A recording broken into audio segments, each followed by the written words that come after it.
Captain গ্লাভিন, শত্রুরা আমাদের উপর আক্রমণ করেছে। ওদেরকে উচিত শিক্ষা দিতেই হবে। তাড়াতাড়ি প্রস্তুত হয়ে যাও।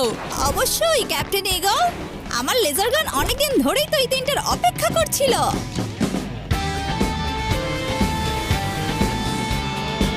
ক্যাপ্টেন রোল মোড, আমি এখানে পৌঁছে গেছি। আপনাদের কোনো ক্ষতি হতে দেব না।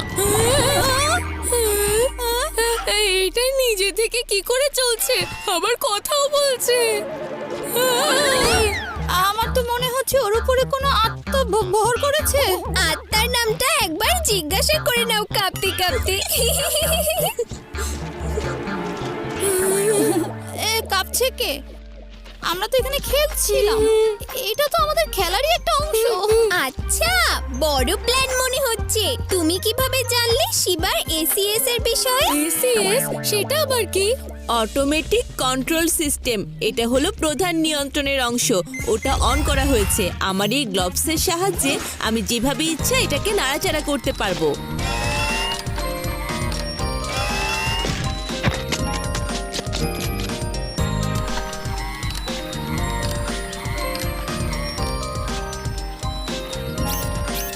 দারুণ!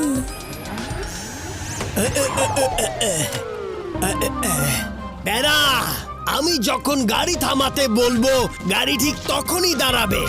আমি যদি ওভাবে থামাই তাহলে আপনি ছিটকে বাইরে পড়ে যাবেন স্যার। থাক, বুঝেছি।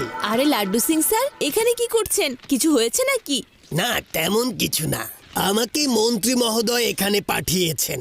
ইন্টারন্যাশনাল একটা রোবোটিক রেসলিং প্রতিযোগিতা হচ্ছে।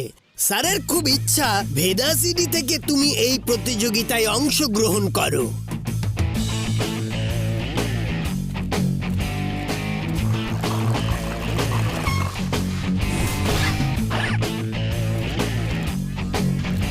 শিবা, সবাইকে হারিয়ে দেখাতে হবে।